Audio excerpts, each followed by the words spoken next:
மேலுடையின் ஓரத்தையாவது அவர்கள் தொட அனுமதிக்குமாறு அவரை வேண்டினர். தொட்டவர் யாவரும் நலமடைந்தனர். நம் ஆண்டவராகிய இயேசு கிறிஸ்துவின் அன்பும் அருளும் அமைதியும் மகிழ்ச்சியும் உங்கள் அனைவரோடும் இருப்பதாக. அன்பிற்குரிய சகோதர சகோதரிகளே, இன்றைய நாளினுடைய நற்செய்தி இறைவார்த்தை பகுதியானது பல்வேறு உண்மைகளை நமக்கு வெளிச்சமிட்டு காட்டுகிறது. முதலாவது, ஐயோ பேய் என அச்சத்தினால் அவர்கள் அலறினார்கள். இன்றைக்கு நமக்கும் இத்தகைய அச்சம் உண்டு, பயம் உண்டு, கவலைகள் உண்டு. வேலையை குறித்து, நம் குடும்பத்தை நினைத்து, நம் பிள்ளைகளுடைய எதிர்காலத்தை குறித்து, நமக்கு வருகின்ற நோய் நொடிகளை குறித்து இந்த கவலையும் அச்ச உணர்வும் நமக்குள்ளும் இருக்கிறது. இப்படிப்பட்ட தருணத்தில் தான் ஆண்டவருடைய உடனிருப்பை உணர இயேசு தம் வார்த்தையின் வழியாக நம்மை திடப்படுத்துகிறார். சீடர்களை திடப்படுத்திய இறைவன் இன்று நம்மையும் அதே வார்த்தைகளை சொல்லி திடப்படுத்துவதை உணர்வோம். துணிவோடு இருங்கள், நான் தான், அஞ்சாதீர்கள் என்கிறார். சீடர்கள் கலங்கி பயத்தினால் அச்சமுற்றிருந்த நிலையில் அவர்களின் அச்சத்தை களைகின்றார், அவர்களுக்கு துணிவை ஊட்டுகிறார். இன்றைக்கு நாமும் அதே அச்சத்தில் கலக்கத்தில் இருக்கிறோம் என்றால் இந்த இறை வார்த்தை நம்மை திடப்படுத்துகிறது. துணிவோடு இருங்கள், நான் தான், அஞ்சாதீர்கள். உடனடியாக நமக்கு ஒரு சந்தேகம் வந்து விடுகிறது. எப்படி பேதுருவுக்கு ஒரு சந்தேகம் வந்ததோ அதுபோல நமக்கும் ஒரு சந்தேகம். பேதுருவுக்கு பாருங்களேன், ஆண்டவரே நீர்தாம் என்றால் நானும் கடல் மீது நடந்து வர ஆணையிடும் என்று சொல்லி கொஞ்சம் ஆர்வத்தோடு, மிகுந்த ஆர்வத்தோடு செயல்படுவதை பார்க்கிறோம். நம் வாழ்க்கையில் கூட சில நன்மைகள் நமக்கு நடக்கும்போது ஆண்டவரை நாமும் சோதிக்கிறோம். சரி, ஆசைப்படுற, நடந்து வா அப்படின்னு ஆண்டவர் அழைக்கிறார். என்னையே நீ சோதித்து பார்க்கிறாய், பரவாயில்லை, இருக்கட்டும் அப்படின்னு சொல்லி ஆண்டவர் நம்மை அழைக்கிறார். அப்பொழுது பாருங்க, நம்முடைய நம்பிக்கை குறைவினால் என்ன நடக்கிறது? பேதுருவுக்கு நடந்தது நமக்கு நடக்கிறது. பேதுரு ஆண்டவரே என்னை காப்பாற்றும் என்று சொல்லி உள்ளே மூழ்குவதை பார்க்கிறோம். ஆண்டவரை நோக்கி கதறுவதை பார்க்கிறோம். சின்ன சின்ன தடைகள் நமக்கு வருகிற போது, நம் வாழ்க்கையில் சோகங்கள் நடக்கிற போது, இழப்புகளை நாம் சந்திக்கும் போது, தோல்விகளில் நாம் விழுந்து விடுகிற போது துவண்டு போகிறோம். ஆண்டவரை நோக்கி கதறுகிறோம். ஆண்டவர் என் பக்கத்தில் இல்லை, எனக்கு உதவி செய்ய வரவில்லை, என்னுடைய மன்றாட்டுக்கு அவர் பதில் தரவில்லை என்று சொல்லி அங்கலாய்க்கிறோம். அப்பொழுது ஆண்டவர் மீண்டுமாய் நம்மை திடப்படுத்துகிறார். பேதுருவினுடைய கரங்களை பற்றி கொண்டு, நம்பிக்கை குன்றியவனே ஏன் ஐயம் கொண்டாய் என்று சொல்லுகிறார். நாம் கடவுளோடு இருக்கும்போது, நம் கடவுள் நம்மோடு உடன் இருக்கும்போது, அவர் இம்மானுவேலாக நம்மோடு உடன் இருக்கும்போது நமக்கு ஏன் கவலை? என் அன்பு சகோதர சகோதரிகளே, நாம் ஏன் பயப்படணும்? எல்லா சூழ்நிலையிலும் என் ஆண்டவர் என்னை வழி நடத்துவார், என்னை பாதுகாப்பார், என் தேவையை உணர்ந்த தெய்வமா எனக்கு என் ஆண்டவர் இருக்கிறார் என்கிற உறுதியான நம்பிக்கை நமக்கு வேண்டும். அப்பொழுதுதான் அவர்களுக்கெல்லாம் ஒரு நம்பிக்கை வருது. உண்மையாகவே நீர் இறைமகன் என்று சொல்லி சான்று பகர்கிறார்கள். அதன் பிறகு என்ன நடக்கிறது? சுற்றுப்புறம் எங்கும் ஆள்களை அனுப்பி நோயாளர்களையும் அவரிடம் கொண்டு வந்தார்கள். யாரெல்லாம் நம்பிக்கையோடு அவரை தொட்டார்களோ தொட்டவர்கள் அனைவரும் நலமடைந்தார்கள் என்று சொல்கிறது இறைவார்த்தை. அன்பிற்கு பிரியமுள்ள சகோதர சகோதரிகளே, இந்த மறைவுரையை இரண்டு பிரிவாக பிரித்து பார்க்கிறேன். ஒன்று மனிதனின் ஆசைகள், இன்னொன்று இறைவனுடைய திருவுளம், இறை திட்டம்.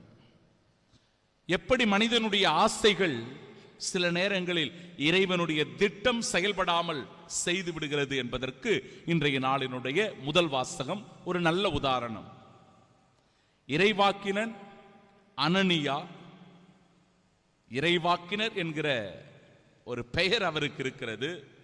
ஆனாலும் அவர் யாருடைய திட்டத்தை செயல்படுத்துகிறார், யாருடைய வாயாக அவர் செயல்படுகிறார் என்று நாம் பார்க்கும்போது அவருடைய திட்டத்தை வெளிப்படுத்துகிறார். கடவுளுடைய சித்தத்தை இல்லை, கடவுளுடைய விருப்பத்தை அல்ல, அவருடைய ஆசைகள் என்னவோ அதை மக்களிடத்தில் சொல்லி தன்னை ஒரு பெரிய இறைவாக்கினராக அவர் காண்பித்துக் கொள்வதைத்தான் இன்றைய நாளினுடைய முதல் வாசகம் சொல்லுகிறது. அப்படி என்ன அவர் சொல்லுகிறார் என்றால் பாருங்க, 3 விஷயத்தை சொல்றார். இஸ்ரவேலின் கடவுளான படைகளின் ஆண்டவர் இவ்வாறு கூறுகிறார். ஆண்டவருடைய பெயரை பயன்படுத்துறார். அனனியா நமக்கு இறைவார்த்தை சொல்லுகிறது என்ன? விடுதலை பயண புத்தகம் 20வது அதிகாரம் 7வது இறைவார்த்தை 10 கட்டளையில 2வது கட்டளை என்ன? என்ன 2வது கட்டளை? உன் கடவுளாகிய ஆண்டவருடைய திருப்பெயரை வீணாக பயன்படுத்தாதிருப்பாயாக. கடவுளுடைய பெயரை சும்மா சும்மா வீணா பயன்படுத்தக்கூடாது. நம்முடைய ஆசைகளுக்கு ஏற்றபடி அவருடைய பெயரை பயன்படுத்தக்கூடாது. பாருங்களேன், இன்றைக்கு இருக்கிற பல குருமார்களும் அல்லது பிரிவினை சபையினரும் ஆண்டவருடைய பெயரை சொல்லிக்கொண்டு மக்களை அச்சுறுத்துவது, மக்களை திசை திருப்புவது, தன் பக்கமாக இழுப்புவது, ஆண்டவருடைய பெயரை சொல்லி சொல்லி அவர்கள் அனைவரையும் ஒரு விதமான போதையிலும் மயக்கத்திலும் வைத்துக் கொண்டிருக்கிற நிலை கூட நாம் கண்கூடாக கண்டு கொண்டிருக்கிறோம். ஏமாற்று வேலைகள், பித்தலாட்டங்கள் நடக்கிறது ஆண்டவருடைய பெயரால். ஆனால் இறைவார்த்தை விடுதலை பயணம் 20:7 தெளிவாகவே சொல்லுகிறது, உன் கடவுளாகிய ஆண்டவனுடைய பெயரை நீ வீணாக பயன்படுத்தாதே. இறைவாக்கினர் அனனியா எப்படி வீணா பயன்படுத்துறார் பாருங்க. பாபிலோனிய மன்னனுடைய நுகத்தை நான் முறித்து எறிந்து விடுவேன் என்று ஆண்டவர் சொல்றாரு அப்படின்னு இவர் சொல்றார். 2வது, ஆண்டவரது இல்லத்திற்குள் கலங்கள் எல்லாவற்றையும் 2 ஆண்டுகளுக்குள் நான் திரும்ப கொண்டு வருவேன் அப்படின்னு ஆண்டவர் சொல்றதா மீண்டுமா இவர் சொல்லுகிறார். 3வது, நாடு கடத்தப்பட்ட யூதா மக்கள் அனைவரையும் நான் திரும்ப கொண்டு வருவேன். இப்படி மக்களிடத்தில் சொல்லும்போது ஆண்டவர் உண்மையிலே நம்மீது இரக்கம் வைத்திருக்கிறார். நம்ம எல்லா தவறுகளும் செய்திருந்தாலும் கூட நம்மளை மன்னிச்சுட்டு நம்மளை விடுவிக்க போகிறார் என்கிற ஒரு போலியான பொய்யான இறைவாக்கு உரைப்பதை பார்க்கிறோம். இந்த சூழ்நிலையில் தான் ஆண்டவருடைய திருவுளம் இறைவாக்கினர் எரேமியா வழியாக வெளிப்படுகிறது. அப்பொழுது அவர் அனனியாவிடத்தில் சென்று இறைவன் என்ன திருவுளம் கொண்டிருக்கிறார், அவருடைய திட்டம் என்ன, அவருடைய சித்தம் என்ன என்பதை தெளிவாக எடுத்துரைப்பதை நாம் பார்க்கிறோம். இறைவாக்கினர் என்பவர் யார் என்றால் ஆண்டவருடைய வாயாக செயல்படுகிறவர் தான் இறைவாக்கினர். ஆண்டவருடைய சித்தம் என்னவோ அந்த சித்தத்தை, அந்த திட்டத்தை எடுத்து சொல்லுகிறவராக இருக்க வேண்டும். தன் ஆசைகளை திணிப்பவர் அல்ல. மக்களுடைய நற்பெயருக்காக அவர்களுக்கு ஏற்றவாறு நலிந்து சுழிந்து சொல்லுவது அல்ல. தெளிவாக சொல்லுகிறார், அவரது வாக்கு நிறைவேறும் பொழுதுதான் ஆண்டவர் அவரை உண்மையாகவே அனுப்பி உள்ளார் என்பது தெரிய வரும். யார் இறைவாக்கினர்? அவர்கள் போரை குறித்து, துன்பத்தை குறித்து, கொள்ளை நோயை குறித்து மக்களிடத்தில் சொல்லும் போது அந்த வாக்கு நிறைவேறும் போதுதான் அவர் உண்மையான இறைவாக்கினரா அல்லது போலி இறைவாக்கினரா என்பது தெரிய வரும். அப்ப பாருங்களேன், 3 விஷயங்களை இறைவாக்கினர் எரேமியா சொல்றார், எப்படி நீ ஒரு போலி இறைவாக்கினர் என்பதை. ஆண்டவர் உன்னை அனுப்பல, தெளிவா சொல்றார். ஆண்டவர் உன்னை அனுப்பவில்லை அனனியா, ஆண்டவர் உன்னை அனுப்பவில்லை. மக்கள் பொய்யை நம்பும்படி நீ செய்து விட்டாய். பிறகு எனவே இவ்வுலகினின்றே உன்னை அனுப்பி வைக்கப் போகிறேன்.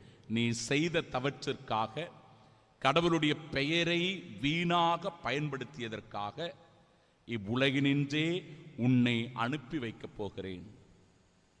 அப்படின்னா நீ இறக்க போகிற அப்படின்னு அர்த்தம். என் அன்பு சகோதர சகோதரிகளை சிந்தித்து பார்க்க வேண்டும். 2 நிகழ்வுகளை சொல்லி நிறைவு செய்கிறேன். 1, யோசேப்புவினுடைய அண்ணன்கள் இவனை குழியில் தூக்கி போட்டு விடுவோம், இவனை விற்று விடுவோம், இவனை அழித்து ஒழித்து விடுவோம் என்று சொல்லி தங்களுடைய ஆசைகளை யோசேப்புவை குறித்து நிறைவேற்ற முனைந்தார்கள். ஆனால் கடவுளுடைய திட்டம் என்ன? எகிப்தினுடைய ஆளுநனாக அவரை உயர்த்தி பதவியை கொடுத்து பல லட்ச பேருடைய பஞ்சத்தை போக்குகின்ற ஒரு ஆசீர்வாதத்தின் மகனாக கடவுளுடைய திட்டத்தை யோசேப்பு இவனுடைய வாழ்வில் நிறைவேற்றுகிறார். தொடக்க நூல் புத்தகம் 50:20 இறைவார்த்தை, நீங்கள் எனக்கு தீமை செய்ய நினைத்தீர்கள், ஆண்டவரோ அதை நன்மையாக மாற்றினார். லூக்கா நற்செய்தி 12வது அதிகாரம் 16 முதல் 21 வரை உள்ள இறைவார்த்தைகள் இரண்டாவது நிகழ்வை சுட்டி காட்டுகிறது. மனமே, பேராசை பிடிச்ச அந்த மனுஷன் சொல்றான், மனமே, உனக்கு பல ஆண்டுகளுக்கு தேவையான எல்லாவற்றையும் நீ சேமித்து வைத்திருக்கிறாய், உண்டு குடித்து மகிழ்ச்சியோடு இரு. ஆண்டவர் சொல்லுகிறார், அறிவிலியே, இன்று இரவே உன்னுடைய உயிர் உன்னை விட்டு பிரிந்து போகும், பிறகு நீ சேமித்து வைத்தவை யாருடையவையாகும். நம் ஆசையை நிறைவேற்றுகிறவர்களா அல்லது இறை திருவுளத்தை நிறைவேற்றுகிறவர்களா? சிந்திப்போம், அடியெடுத்து வைப்போம். இறைவனுடைய திருவுளம் நம் வாழ்வில் நிறைவேற மன்றாடுவோம். ஆமென்.